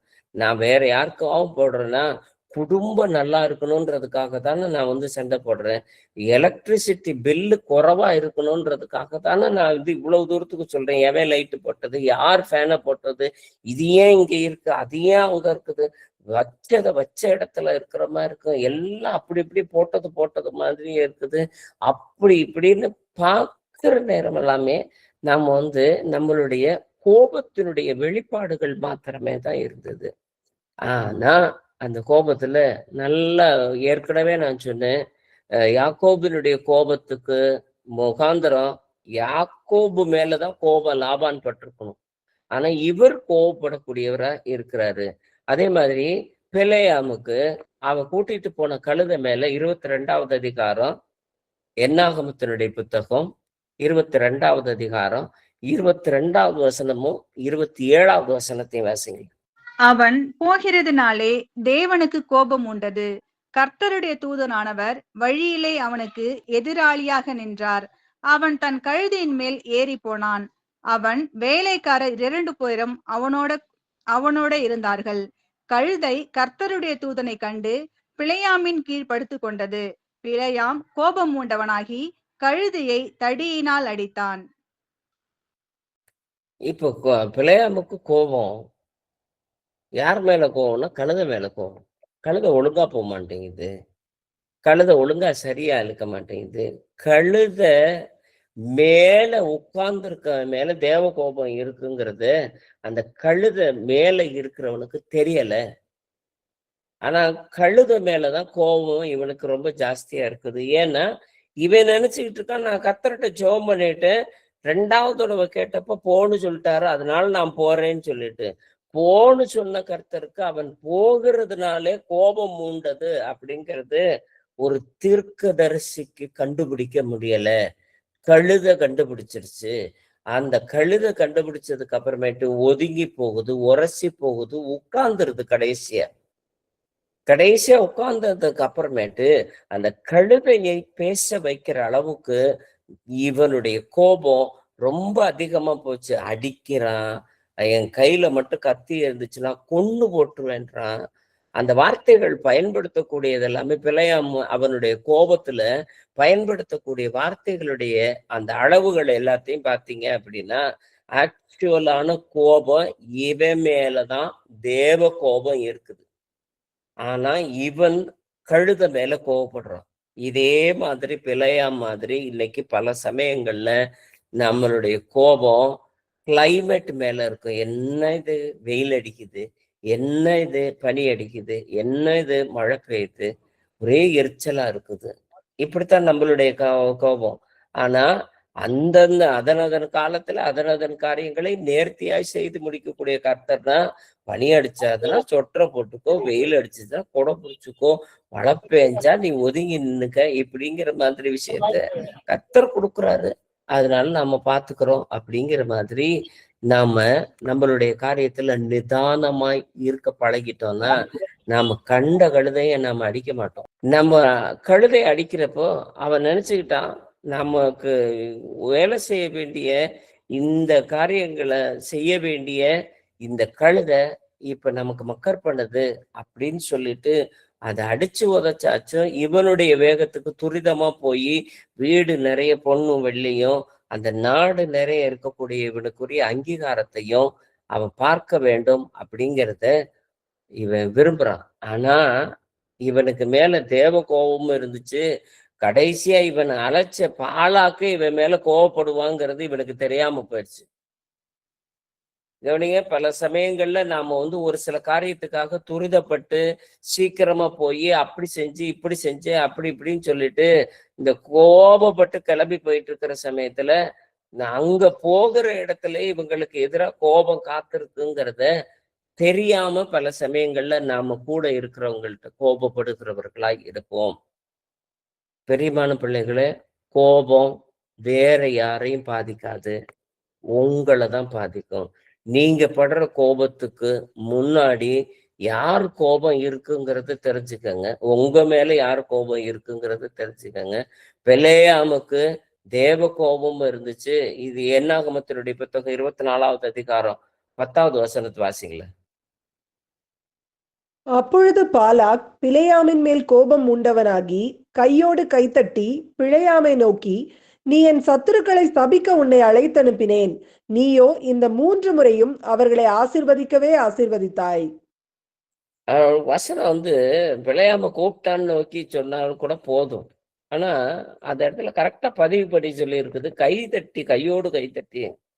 இது வரைக்கும் ரொம்ப மரியாதையா தீர்க்கதரிசின்னு சொல்லி கூப்பிட்டு மரியாதையா உட்கார வச்சு, மற்றவனை எல்லாத்தையும் உனக்கு காட்டுல உனக்கு நான் கனம் தரேன், மற்றவனை எல்லாத்த காட்டுல உனக்கு நான் விலை மதிப்பான பொருள் எல்லாத்தையும் தரேன் அப்படி இப்படின்னு சொல்லிட்டு மதிப்போடு கூப்பிட்டு வந்தவன்.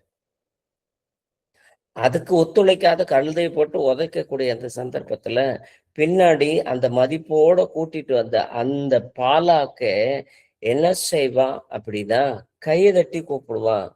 ஏறக்குறைய அவனை சுண்டி சொடக்கு போட்டு கூப்பிட்டதுக்கு அர்த்தம் அது.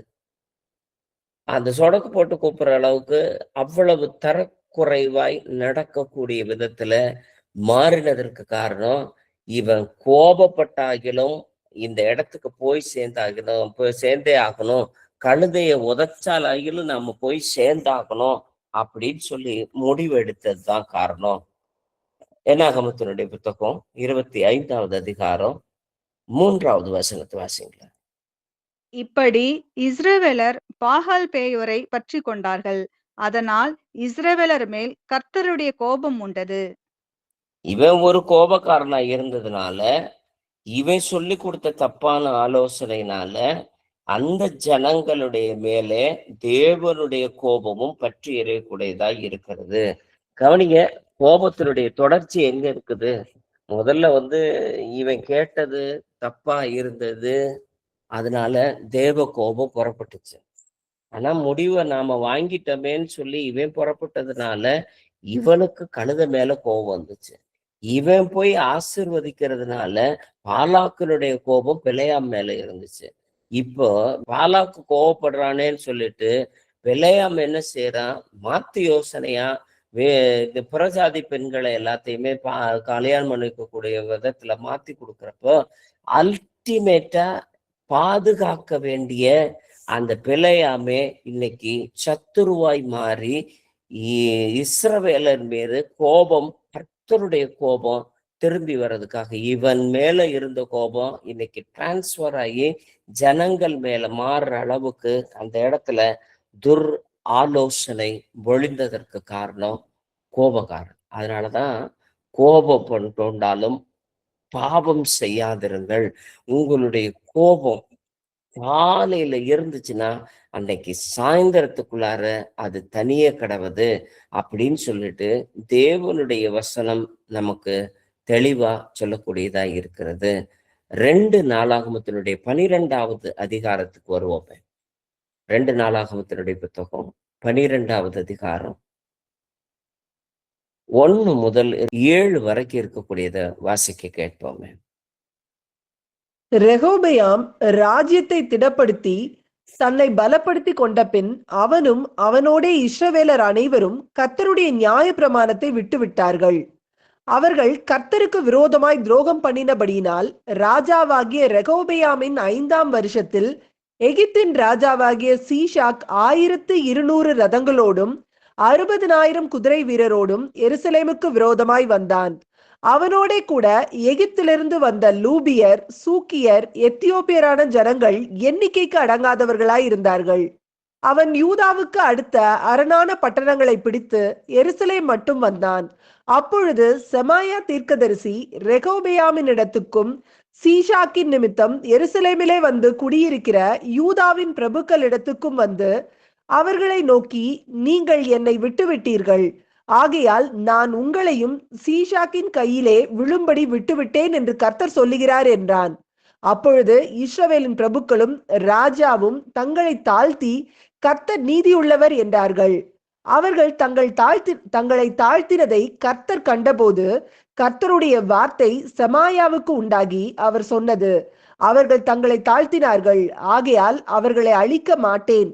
என் உக்கிரம் சீஷாக்கை கொண்டு எருசலேமின் மேல் ஊற்றப்படாதபடிக்கு அவர்களுக்கு கொஞ்சம் சகாயத்தை கட்டளையிடுவேன். ஏன்னா ரெகோபெயாமுக்கு பண்ண காரியம் தேவனுடைய கோபம் என்னைக்கு வருது அப்படின்னா, அவர்கள் தேவனுடைய கட்டளைகளையும் பிரமாணத்தையும் கைபிடிக்கல அப்படின்னாலே தேவ கோபம் இருக்கதா செய்யும். பல சமயங்கள்ல ஒரு வியாதியோ, வருத்தமோ, வேதனையோ, பிரச்சனைகளோ, நம்மளுடைய இழப்புகளோ ஏதாகிலும் இருக்குமே, ஆனா உடனே நமக்கு தேவன் மேலதான் கோபம் வரக்கூடியதா இருக்கும். அவர் ஏன் இப்படி செஞ்சிட்டாரு, அவர் ஏன் இப்படி இதெல்லாம் அனுமதிக்கிறாரு அப்படின்னு சொல்லி நம்மளுடைய கோபம் தேவன் மீது வரக்கூடியதா தான் இருக்கும். பட் ஆக்சுவலா அது வந்ததுக்கெல்லாம் காரணம் தேவ கோபம். நீ என்னைய விட்டுட்டு போயிட்ட. அவர்கள் எல்லாத்துக்குமே அந்த பிரமாணங்களை எல்லாத்தையுமே மறந்துட்டதுனாலதான் லூபியரு, சூக்கியரு, எத்தியோப்பியரு இந்த ஜனங்கள்னால இவனுக்கு போரே வரக்கூடிய விதத்துல, அவர்கள் எல்லாமே எதிர்த்து நிற்கக்கூடிய விதத்துல இந்த காரியம் நடக்கிறதுக்கு காரணமே இவர்கள் தேவனுடைய கோபத்துக்குள்ளார ஆளானவர்களாய் இருக்கிறார்கள்.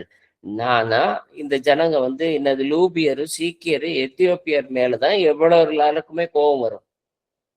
இந்த எதிரிகள் மீதுதான் இவர்களுக்கு கோபம் வரக்கூடியதா இருக்கும். அப்பத்தான் செமையா தீர்க்கதரிசி சொல்றாங்க, அந்த மாதிரி நீங்க விட்டதுனால அவர் உங்களையே விட்டுட்டாரு அப்படின்னு சொல்றார். நமக்கும் நம்மளுடைய காரியத்துல உங்களுக்கு கோபம் ஏற்படக்கூடிய விதத்துல, இப்ப லூபியரு, சூக்கியரு, எத்தியோப்பியர் மேல கோபம் உண்டாகிறதுக்குரிய ஒரு சந்தர்ப்பமே உண்டானதுக்குரிய காரணம் நான் தேவனை கோபப்படுத்தினதுதான். அதனால என்னுடைய கோபத்தை எல்லாத்தையும் அடக்கிட்டு தேவனுடைய சமூகத்துல தாழ்த்தும் பட்சத்துல சகாயமும் தேவனுக்குரிய சமூகத்துல இருந்து நன்மையும் புறப்பட்டு வரக்கூடியதாய் இருக்கும். ஒரு சந்தர்ப்பத்துல நம்மளுடைய காரியத்தை தேவனுடைய சமூகத்துக்குள்ளார நாம வைக்கிறப்போ அவர் எப்படி நம்மளை ஆசிர்வதிக்கிறாருன்றதுக்கு இது சிறந்த உதாரணம். ஏன்னா நம்மளை சுத்தி இருக்கிறவங்க எனக்கு பக்கத்து வீட்டுக்காரன் வம்பிழுக்கிறான், எய்த்த வீட்டுக்காரன் வம்பிழுக்கிறான், என்னுடைய சொந்தக்காரவங்க எல்லாருமே என்னை வம்பிழுக்கிறாங்க. நான் சும்மான் இருந்தாலும் என் மீது பழி சொல்லுகிறார்கள், சுமத்துகிறார்கள், இல்லாத வீண் பழிகள் எல்லாத்தையுமே சொல்லுகிறாங்க, வேண்டாத எதிரிகளாக வர்றாருங்க. அப்படி இப்படின்னு என்னத்தை தான் நீங்க சொன்னீங்கனாலும் அவர்கள் எல்லாத்தையுமே அந்த இடத்துல விரோதமாய் உண்டாக்கக்கூடியது கொண்டு வந்து நிறுத்தினது கர்த்தர் தான். காரணம், அவருக்கு பிடிக்காத ஏதோ ஒரு காரியம் நீங்க செஞ்சிருக்கிறீங்க. இன்னைக்கு நம்மளுடைய கோபத்தை நாம திசை திருப்ப பழகிக்கணும். தேவன் மீது எனக்கு ஏன் இப்படி தேவன் அனுமதிச்சாருன்னு சொல்லி தேவன் மீது உங்களுக்கு கோபம் இருந்தாலும், அல்லது மனுஷர்கள் என்னை உதாசீனப்படுத்தினாங்க, அவங்க செஞ்சுட்டாங்க, இவங்க செஞ்சுட்டாங்கன்னு சொல்லி மனுஷர்கள் மீது உங்களுடைய கோபம் திரும்பி இருந்தாலும் அது எல்லாத்தையுமே இன்னைக்கு ஒரு தடவை நாம சீர்தூக்கி பார்க்க வேண்டியவர்களா இருக்கிறோம். என் கோபம் சரிதானா? அந்த கோபத்துல இருக்கக்கூடியதற்கு காரணம் நான் செஞ்ச தப்பிதத்தினால இவர்கள் எல்லாமே அனுமதிக்கப்பட்டதா அப்படின்னு சொல்லிட்டு நம்மை நாமே நிதானித்து பார்ப்பதற்கு ஆவியானவர் பேசக்கூடியவராய் இருக்கிறார். ஏன்னா ஒரு சில சந்தர்ப்பங்கள்ல நாம படக்கூடிய கோபம் தேவன்கிட்ட வரக்கூடியதா இருக்கும் பட்சத்துல அவர் நிச்சயமாய் அதுல மகிமையை விளங்க பண்ணுகிறவராய் இருக்கிறார். சங்கீதத்தினுடைய புத்தகம் 76வது அதிகாரம் 10வது வசனத்தை வாசிப்போமே. மனுஷனுடைய கோபம் உமது மகிமையை விளங்க பண்ணும், மிஞ்சும் கோபத்தை நீர் அடக்குவீர். ஏன்னா ஒரு சில சமயத்துல மனுஷனுடைய கோபம் தேவனுடைய நீதியை நடப்பிக்க மாட்டாது. அப்படின்னா அதை நல்ல ஒரு மொழிபெயர்ப்புல வாசித்து பார்த்தீங்க அப்படின்னா, எந்த ஒரு நல்ல செயலையும் செய்யாது அப்படின்னு தான் இருக்கும். நல்ல செயலை செய்ய தேவனை அனுமதிக்காது அப்படின்னு தான் இருக்கும். ஆனா மனுஷனுடைய கோபம் உமது மகிமையை விளங்க பண்ணும். நியாயாதிபதிகளுடைய புத்தகம் 14வது அதிகாரம் 19வது வசனத்தை வாசிங்களேன்.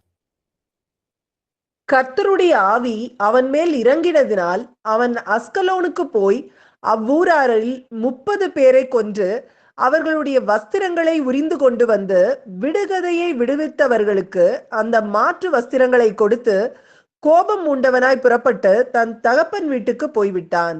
இவனுக்கு கோபம் வர்றப்ப எல்லாமே கர்த்தருடைய ஆவி இறங்குனதாங்க இருக்கும். பெலிஸ்தியர் வந்துட்டாருன்னு சொல்றப்பவே அவனுக்கு கோபம் மூண்டு கர்த்தருடைய ஆவி அவன் மேல இறங்குறதா இருக்கும். எப்பெல்லாம் இவனுக்கு கோபம் அந்த இடத்துல மூர்க்கமாய் எழும்புகிறதோ அப்பெல்லாம் தேவ ஆவியானவர் கடைசியில சாகரப்ப கூட சிம்சோனுக்கு தேவனுடைய சமூகத்துல இருந்து அந்த உக்கிர கோபம் ஆவியாவை இறங்குறப்பதான் அவன் 2 தூணையுமே பிடிச்சு தன்னுடைய கைகளினாலே இழுக்கிறவனா இருக்கிறான். அது தேவனுடைய மகிமைக்கென்று கொடுக்கப்பட்டிருக்கக்கூடிய தேவ கோபமாய் இருக்கும் பட்சத்துல அந்த கோபம் அங்கீகரிக்கப்பட்டதா இருக்கும். அதை விட்டுட்டு உங்களுடைய சொந்த சிந்தையின்படி, உங்களுடைய சொந்த சுய விருப்பத்தின்படி உங்களுடைய கோபம் இருக்குமே ஆனால் அது நிச்சயமா இன்னைக்கு பார்த்த பைபிள் ஸ்டடியின்படி வேற யாரையும் பாதிக்காது. யார் கோபப்படுறோமோ அவங்கள மட்டும்தான் அது பாதிக்கும். ஏன்னா சவுலுக்கும் அவனுக்குள்ளார நல்ல ஆவி இருக்கிறப்ப 1 சாமுவேலுடைய புத்தகம் 11வது அதிகாரம் 6வது வசனத்தை வாசிக்க கேட்போமே. சவுல் இந்த செய்திகளை கேட்டவுடனே தேவனுடைய ஆவி அவன் மேல் இறங்கினதினால் அவன் மிகவும் கோபம் உண்டவனாகி, அவன் தேவனுடைய ஆவி இறங்குனதுனால அவன் அது இஸ்ரவேல் ஜனங்களை சுத்தி யூதா தேசத்தை சுத்தி ஆஹ் அவ்வளவு பெரிய படைகள் எல்லாமே வந்திருக்கிறப்ப எல்லாரும் சண்டை போடுறதுக்கு எல்லாம் ஒன்னா சேருங்கன்னு சொல்லி மூப்பர்கள் எல்லாருமே போய் சொன்னா, சரி சரி ஒரு வாரம் கழிச்சு வா திரும்ப பார்க்கலாம்னு சொல்லி அலட்சியமாய் சொல்லி அனுப்புறாங்க. அவங்க வர்றதுக்கும் விரும்பல, வரல அப்படிங்கிற மாதிரி கூட எதையுமே சொல்லாம அலட்சியமா பதில் சொன்ன உடனே சவுலுக்கு கோபம் வந்து, அவன் அப்பத்தான் வயல்வெளியிலேருந்து வருவான். வயல்வெளியிலேருந்து வந்த உடனே அந்த கிடைச்ச மாடை எல்லாத்தையுமே சந்து சந்தா வெட்டி எல்லாம் ஊருக்கெல்லாம் கொண்டு போய் போட்டு, இந்த மாடுக்கு ஆன கதிதான், எவனாச்சும் யுத்தத்துக்கு வரலன்னா உனக்கும் அதே கதிதான் அப்படிங்கிற மாதிரி தன்னுடைய உக்கிர கோபத்துல அவன் சொல்லக்கூடியவனா இருக்கிறான். மறுநாள் எல்லாருமே யுத்தத்துக்கு வர்றவங்களாயிடுறாங்க, இவர்கள் ஜெயிக்கிறவர்களா மாறுறாங்க. அந்த கோபம் பிரயோஜனம் உள்ளதாய் மாறுகிறது. எப்போ தேவன் அனுமதிக்கக்கூடிய கோபம் இருக்கும் பட்சத்துல, அதனாலதான் எந்த சமயத்திலையுமே மனசுல இருக்கக்கூடிய அந்த கோபம், நீ இந்த பிரசங்கினுடைய புத்தகம் 7வது அதிகாரம் 9வது வசனத்தை வாசிக்க கேட்போம். உன் மனதில் சீக்கிரமாய் கோபம் கொள்ளாதே, மூடரின் நெஞ்சிலே கோபம் குடிகொள்ளும். மூடருடைய நெஞ்சிலே கோபம் குடிகொள்ளும். நம்மளுடைய கோபம் வெளியில கூட காட்ட மாட்டோங்க பல சமயங்கள்ல. அந்த கோபம் உள்ளுக்குள்ளாரே இருக்கும். அந்த கோபம் கணவனுக்கும் மனைவிக்கும் இடையில 15 வருஷத்துக்கு முன்னாடி விஷயத்துக்கு 15 வருஷமா அந்த கோபத்தை சுமந்தவர்களா தான் இருக்கும். ஏன்னா அந்த மனசுக்குள்ளார குடியிருக்கக்கூடிய அந்த கோபம், மனசுக்குள்ளார அந்த கோபம் இருக்குது அப்படின்னாலே அவங்க யாரு அப்படின்றது பிரசங்கியினுடைய புத்தகம் நல்லா தெளிவா சொல்லுது. யாருடைய நெஞ்சிலே கோபம் குடியிருக்கும் என்று வேத வசனம் தெளிவாக சொல்லுகிறது. வேணா புரியலன்னா திரும்ப இன்னொரு தடவை சகோதரி சகோதரி திரும்ப வாசிங்க.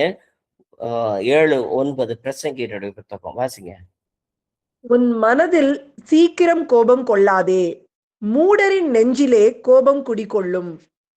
யார் நெஞ்சில குடிகொள்ளுன்றத தெளிவா தெரிஞ்சுக்கங்க. உங்களுடைய இன்னைக்கு நல்லா தெரிஞ்சுக்கோங்க. நீங்க புத்திசாலியினுடைய கூட்டத்துல, தேவன் அங்கீகரிக்கப்பட்ட ஒரு கூட்டத்துக்குள்ளார, தேவனால் தெரிந்தெடுத்து கொள்ளப்பட்ட ஒரு கூட்டத்துக்குள்ளார, தேவனால் பொல்லாப்பு வராதபடிக்கு அவருடைய கோபத்துல இருந்து தப்பித்து கொள்ளக்கூடிய ஒரு கூட்டமாய் நாம இருக்கணும். அப்படின்னா பிரியமான பிள்ளைகளே, உங்கள் நெஞ்சிலே குடிகொண்டு இருக்கக்கூடிய கோபத்தை இன்னைக்கு கலட்டிருங்க. ஏன்னா அந்த சங்கீதத்தினுடைய புத்தகம் 37வது அதிகாரம் 8வது வசனத்தை வாசிப்போங்க. கோபத்தை நெகிழ்ந்து உக்கிரத்தை விட்டுவிடு, பொல்லாப்பு செய்ய ஏதுவான எரிச்சல் உனக்கு வேண்டாம். அதெல்லாம் வேணவே வேணாங்க. எரேமியாவுடைய புத்தகம் 23வது அதிகாரம் 20வது வசனத்தை வாசிக்கிறோம். கர்த்தர் தம்முடைய இருதயத்தின் நினைவுகளை நடப்பித்து நிறைவேற்றும் அளவும் அவருடைய கோபம் தணியாது. கடைசி நாட்களில் அதை நன்றாய் உணருவீர்கள்.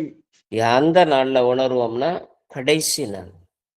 அவருடைய கோபம் ஒரு நாளைக்கு வச்சுட்டாரு அப்படின்னா, மோசே அப்ப அடிச்ச அடி, அதுக்கப்புறமேட்டு அந்த அடிச்ச அடிக்கும் பல தடவை மன்னிப்பும் கேட்டிருந்திருக்கலாம். பல தடவை 2 பேரும் அடுத்தடுத்த விஷயங்களை பேசியிருக்கலாம். சரி சரி பரவாயில்ல விட்டுட்டு போ அப்படிங்கிற மாதிரி விடுறதுக்கெல்லாம் வழி இல்லை. அவர் மரண பரியந்தம் வரைக்கும் அவருக்கு சொன்னதுதான், மாத்த மாட்டாரு. உங்களுடைய கோபத்துல, உங்களுடைய வார்த்தையில இருந்து வந்த விஷயங்கள் பேசினதுதான். பிளாத்துக்கு மாத்திரம் இல்ல, எழுதியதுதான்ற மாதிரி சொல்றதுக்கு நமக்குமே நீங்க பேசினதுதான். அந்த காரியத்தை எல்லாத்தையுமே நீங்க மாத்துறதுக்கு ஒரே ஒரு காரியம், தேவனுடைய சமூகத்துல சீர்பொருத்த வேண்டியதா இருக்கு. கடைசி நாட்களில் அதை நன்றாய் அறிவீர்கள். ரொம்ப கடைசியில போய் அதை நம்ம தெரிஞ்சுக்கிறத காட்டிலும் இப்பவே தெரியறதுக்கு ஆவியானவர் பேசுகிறதை காதுள்ளவன் கேட்க கடவுது. ஏன்னா யோவானுடைய புத்தகம் 3வது அதிகாரம் 36வது வசனம். குமாரனிடத்தில் விசுவாசமாய் இருக்கிறவன் நித்திய ஜீவனை உடையவனாய் இருக்கிறான். குமாரனை விசுவாசியாதவனோ ஜீவனை காண்பதில்லை. தேவனுடைய கோபம் அவன் மேல் நிலை நிற்கும் என்றார். விசுவாசியாதவனுடைய தலைமையில கோபம் நிற்குங்கிறது நியாயம்.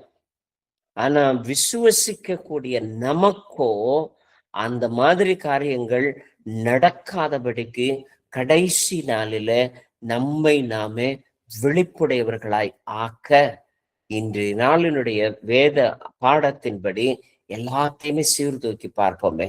ஒரு நிமிஷம் தலைகளை தாழ்த்தி தேவனுடைய சமூகத்துல ஒப்பு கொடுப்போமே. இந்த ஜெபத்துல ஜெபிக்கிற பொழுது உங்களுடைய இருதயத்துக்குள்ளார இருக்கக்கூடிய கோபம் குடிகொள்ளாதபடிக்கு அதைகளை எல்லாத்தையுமே வெளியே போட்டுருங்க. காரணம், அடுத்தவங்களை மன்னிக்கணும் அப்படிங்கிறதுக்காக நான் சொல்லவே கிடையாது. யாரு விசுவாசியினால தெரிந்தெடுத்து கொள்ளப்பட்டவர்கள் சீஷர்கள் என்று சொல்லுகிறோமோ அவர்கள் பாதிக்கப்படாமல் இருப்பதற்கு தேவன் இந்த நாளிலே மகா பெரிதான ஒரு எச்சரிக்கையை கொடுக்கிறவராய் இருக்கிறார். எனவே நம்மளுடைய இருதயத்தை திறப்போம், செவிகளை திறப்போம், கண்களை திறந்தவர்களாய் இந்த ஜீவனுடைய தேவனுடைய சமூகத்துல ஒப்புரவாகக்கூடியவர்களாய் நம்மை நாமே ஒப்பு கொடுத்து ஜெபிப்போமே. மகா இரக்கமும் கனமும் பொருந்திய எங்கள் பரமநேசரே, எங்கள் கர்த்தராகிய இயேசு கிறிஸ்துவே, உம்மை நாங்கள் போற்றுகிறோம், புகழுகிறோம், ஆராதிக்கிறோம், மகிமை செலுத்துகிறோம். உம்முடைய கரத்திலிருந்து பெற்ற இந்த தேவ படிப்பினைக்காய் நாங்கள் நன்றி செலுத்துகிறோம் ராஜா. இந்த நாளிலே கேட்ட செவிகள் எல்லாம் திறக்கப்பட்ட வண்ணமாய் இருப்பதாக ராஜா. கேட்ட இருதயத்துல இதோ கோபம் குடிகொள்ளாதபடிக்கு சாந்தமும் தேவ வல்லமையும் குடிகொள்ளக்கூடிய விதத்துல தேவ கிருபை ஆளுகை செய்வதாக ராஜா. அதற்காய் நாங்கள் இந்த வேளையில ஒப்பு கொடுக்கிறோம் ராஜா. நாங்கள் கொள்ளுகிற கூடிய கோபம் நியாயமானது.